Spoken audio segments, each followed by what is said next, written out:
A rich man buys time. A poor man buys cool stuff. An ambitious man buys skills. A lazy man buys distractions.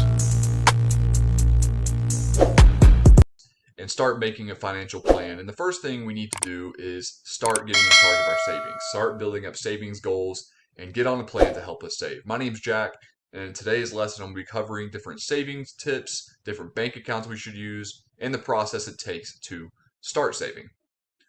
So the first thing we need to do, the very first step, is build an emergency fund. And this fund will range. I put different amounts here. It's going to range to different numbers, 500 to 2,000 to 5,000. And this depends on your lifestyle, where you live, your job situation, if you have a family or not. All that factors in on how much this should be. Just know that this is your starter emergency fund.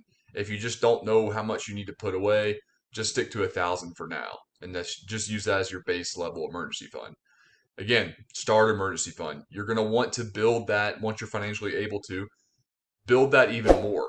It should be covering about 3 to 6 months of living expenses or more if you want to, depending on your comfort level. And what I mean by living expenses is essentials only, needs only. So what you would do to figure this out is you would pick 1 month to cover these things. So rent or home payment, food, transportation, and utilities. Those four things, I would calculate that out for the whole month, and then I would multiply it by how many months I want covered. So I want at least 3 months, and at most 6 months. If not, you can do as much as you want. It's why it's called personal finance. But I need at least 3 to 6 months of these expenses. The next thing I need to do is start a budget, and there's all different types of tips and strategies to start a budget. But basically, you just need to do one. If you're not doing anything, pick a budget plan and stick to it. You can write it down. You can have an Excel program. There's some online banks already have built-in software to help you with your personal budgeting, and there's even apps that will automate all this for you. I'm going to share with you just one kind of easy budget tip, budget strategy, whatever you want to call it, plan. It's probably one of the easiest plans just so you can just get started and get going. So it's called the 50-30-20 rule. And what this means is you take all of your income, all of your after-tax income, and you divide that up between 50-30-20. 50% of that of your money goes to your needs. 30% of it goes to spending money on your wants. So that's like toys, going out to dinner, maybe entertainment goes in there. And then 20% of that goes into savings and investing. Very simple rules to follow. And again, this is great for anybody who just doesn't know and just needs a plan right now and needs to put some action on their financial savings. This is a great place to get started. A great rule to follow to get started. Now that we know some different tips here, now we can start creating separate bank accounts. So we want to create a savings account. I'm going to talk more about savings account here in a second. We want to create one just for an emergency fund. And then we can create one for each savings goal. So say maybe we want to buy a car, maybe we want to move out of our parents' house, maybe we want to buy a house, maybe we want to start renting, maybe we want to go to college. We create an emergency fund. That's going to be, we put $2,000 or whatever our monthly expenses in one account. We leave it there. We don't touch it. We don't look at it. And then we create different savings accounts for each goal that we might have. We also need to understand the difference between checking accounts and savings accounts. So checking accounts, these are personal spending accounts. You're not going to put much money in these. Money in these accounts, they can be withdrawn as many times as you want. You can go up to the teller and withdraw it. You can swipe it on an ATM card or debit card. You can withdraw it online, whatever you need. So checking accounts, these accounts should be used for our day-to-day expenses, like we're buying groceries, we're filling up our gas tank, whatever. And they can be used for expenses that you have throughout the month. That's budgeted. Make sure I say that. Savings accounts are different. Savings accounts are reserve financial accounts to store money. So we put money there. We're not spending this money until something happens. One or two things need to happen. These are not to be used for any expenses except for emergency fund or the savings goal was achieved. So if I have an emergency, a legit emergency, then I can spend that money. Or if I have a savings goal of, say, I wanted to buy a $5,000 car and I finally have that $5,000, and then I can start using that money. Savings accounts will have restrictions and limits, so that's why they're built that way for a reason. There are many different types of savings accounts, so I'm going to go over these and also with how these accounts are best used. So the first type is a high yield savings account. So it's different from a traditional savings account. And today, some people might argue there is no high yield savings accounts because savings interest rates are so low right now, and you would be right. So high yield savings accounts, these are accounts that you could find. There are some online accounts that have higher than average interest rates, and by average I mean compared to other bank accounts. These are best used for starter savings accounts and short-term goals. Another type is a money market account.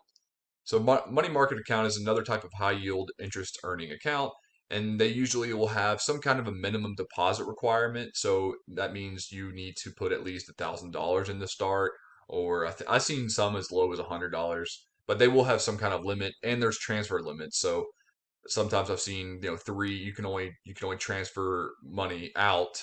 You can transfer as much money as you want in. I need to make sure I disclaim that.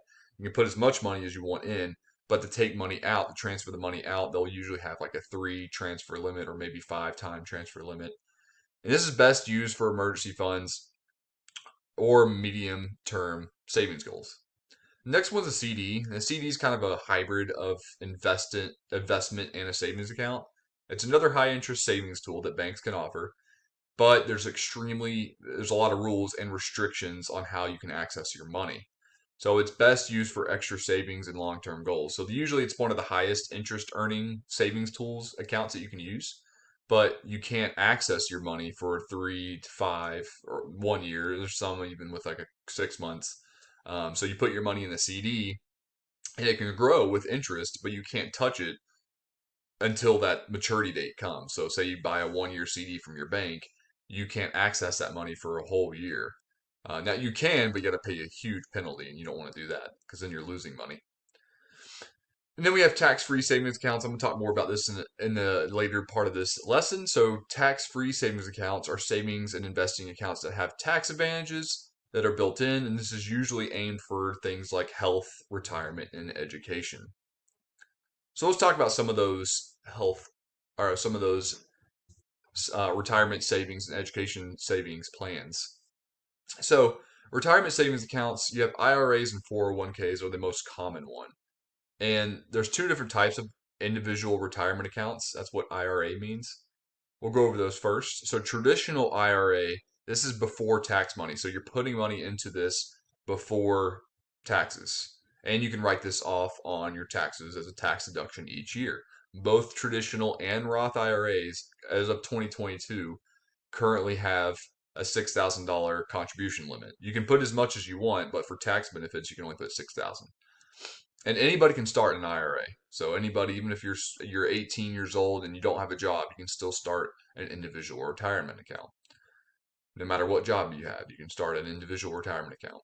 So what's cool about this is before tax money, the money in here grows. You can invest it in whatever you want.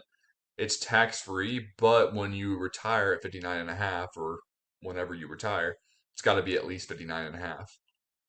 You have to wait until then to withdraw without being penalized. Growth is tax free, but withdrawals are taxable at that time.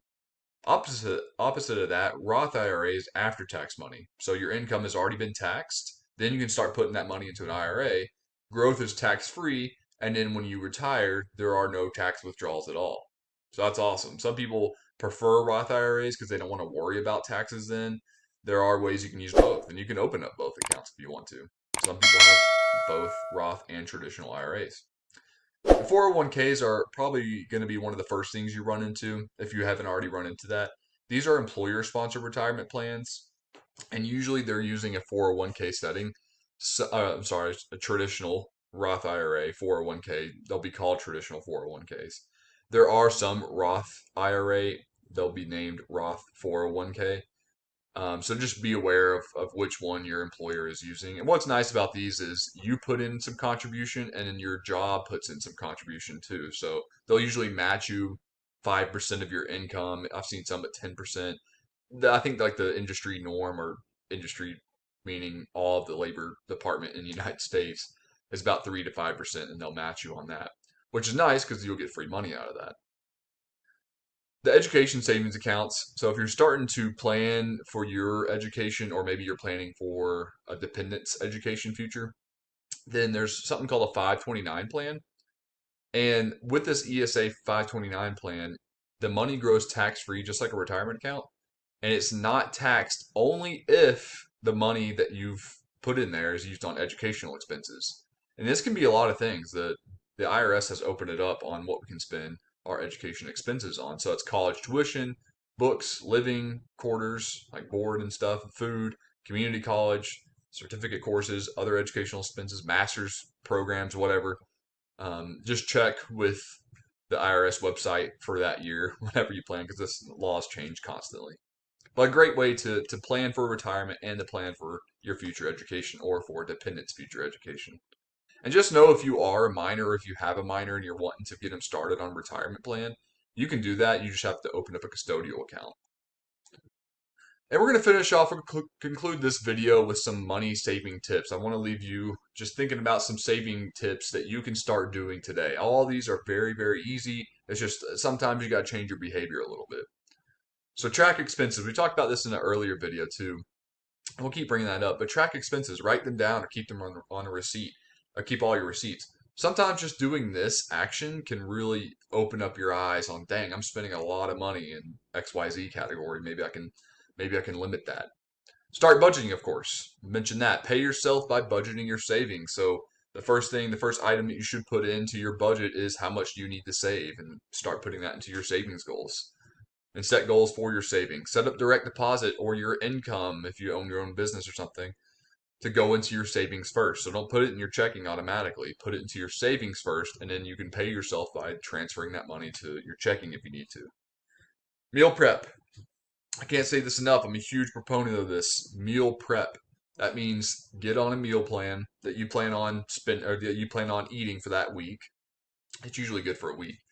And write down all the ingredients you need. Go to the store, get those ingredients for all those meals you're going to make: breakfast, lunch, dinner, snack, whatever. Go to the store, only buy those items, and then leave the store.